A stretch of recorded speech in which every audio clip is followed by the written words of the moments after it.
नमस्कार, स्वागत है आपका देश की बेटियों को समर्पित हमारी इस खास पेशकश में। मैं हूं आपके साथ मीना शर्मा।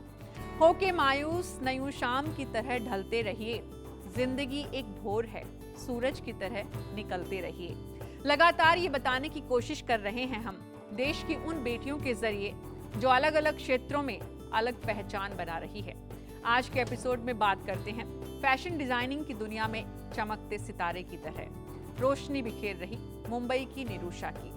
एक्टर बनने के लिए मुंबई आई, लेकिन सफलता नहीं मिली। फिर फैशन डिजाइनिंग के क्षेत्र को अपना लक्ष्य बनाया और उसे हासिल करने की दिशा में लगातार बढ़ती रही। इसी का नतीजा है कि आज बड़े बड़े टीवी सीरियल्स के प्रोड्यूसर्स निरूषा से अपने किरदारों की ड्रेस डिजाइन करवाना चाहते हैं। देखिए कड़े संघर्ष के बाद मिली सफलता की ये कहानी। जिस चीज़ को आप शिद्दत से पाना चाहेंगी वो सारी कायनात उसको आपसे मिलाने में जुट जाती है। इस फलसफे को जिंदगी में उतार कर दिखाया है निरूषा निखत ने। निरूषा मुंबई की जानी मानी फैशन डिजाइनर है। टीवी सीरियल्स में किरदारों को निखारने में जितनी भूमिका अदाकारी की होती है, उतनी ही अहम भूमिका होती है ड्रेस की। निरूषा कलाकारों की ड्रेस इस तरह डिजाइन करती है कि उनकी छाप हमेशा के लिए दर्शकों के मन में रह जाती है। मेरा फोटे रहा है कॉस्ट्यूम ड्रामा। हिंदुस्तान के अंदर बहुत सारी ऐसी चीज़ें थी, जैसे आर्मर, जैसे ऑर्गेनिक आर्मर, ये सब चीज़ें मैंने अपने जद्दोजहद से सीख के और करके लाई हैं तमाम सारी चीज़ें। उसके बाद फिर महाराणा प्रताप, पृथ्वीराज चौहान, वीर शिवाजी, झांसी की रानी, धर्मवीर, नया हातिम, 3 बार तो मैं महाभारत कर चुकी हूँ, कर्ण, रामायण, आलिफ लैला, फिर एक सिलसिला शुरू हुआ जो अभी तक कायम है। इलाहाबाद के एक निम्न मध्य वर्गीय मुस्लिम परिवार में जन्म लेने वाली निरूषा के मन में बचपन से कुछ कर दिखाने की चाहत थी। फैशन में दिलचस्पी के कारण निरूषा ने फैशन डिजाइनिंग को करियर के रूप में चुनने का फैसला किया। पिता निरूषा के इस फैसले के खिलाफ थे, लेकिन मां ने हमेशा बेटी का साथ दिया और निरूषा किस्मत आजमाने मुंबई आ गई। बॉम्बे मेरे लिए बिल्कुल अनजान शहर था। दूर दूर तक कोई जानने वाला और पहचानने वाला नहीं था। एक जिद थी, एक जुनून थी कि इस फैमिली को, माँ बाप को, भाई बहन को बाहर निकाल के लाना है।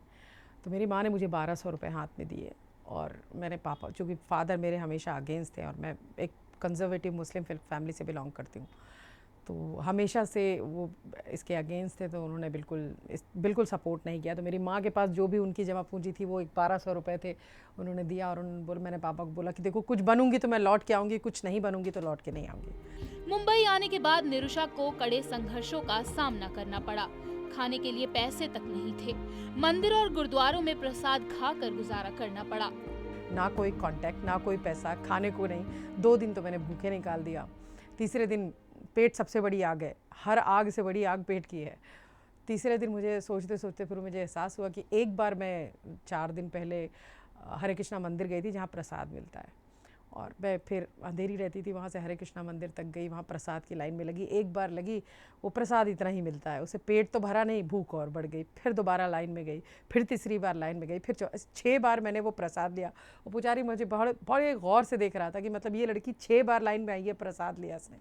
तो ऐसे करके 2 दिन काटे, 2 दिन गुरुद्वारे में लंगर खा के काटे, ऐसे करके वो मैंने 15-20 दिन काटे। और तमाम मुश्किलों के बावजूद निरूषा ने हार नहीं मानी। कई जगह नौकरी की ओर लगातार कोशिशों की बदौलत उन्हें फैशन डिजाइनिंग कंपनी में काम मिल गया।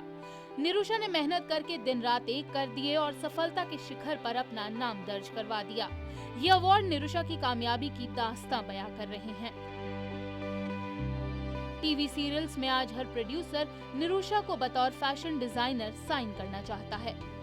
3 रात फिल्म सिटी में बिताई और फिर चौथे दिन शूटिंग करा दी और सब हर तरफ सिर्फ वाह वाह वाह वाह वाह वाह।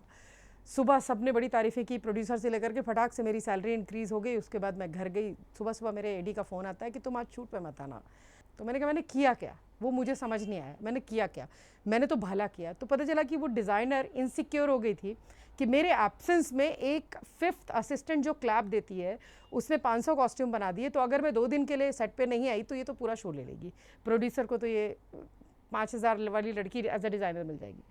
उस दिन से 6 दिन तक मैं कमरे में बंद रही और मैंने डिसाइड किया कि मुझे सिर्फ डिज़ाइनर बनना है, मुझे और कुछ नहीं बनना, मुझे सिर्फ डिज़ाइनर बनना है, इसके अलावा कुछ नहीं बनना।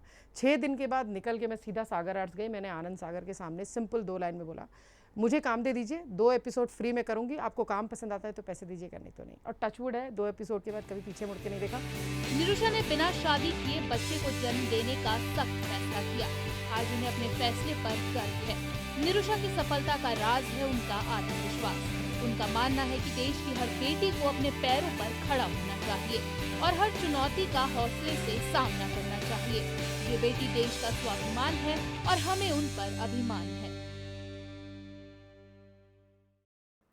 कहते हैं किरदार को जीवंत बनाने में जितनी भूमिका अभिनय की होती है, उतना ही अहम रोल होता है अभिनेता के पहनावे का। निरुषा के डिजाइन किए हुए ड्रेस किरदार को हमेशा के लिए यादगार बना देते हैं। ये बेटी संदेश दे रही हैं, आप जो भी प्रोफेशन चुने, अपना काम पूरी लगन और मेहनत से करें, कामयाबी जरूर मिलेगी।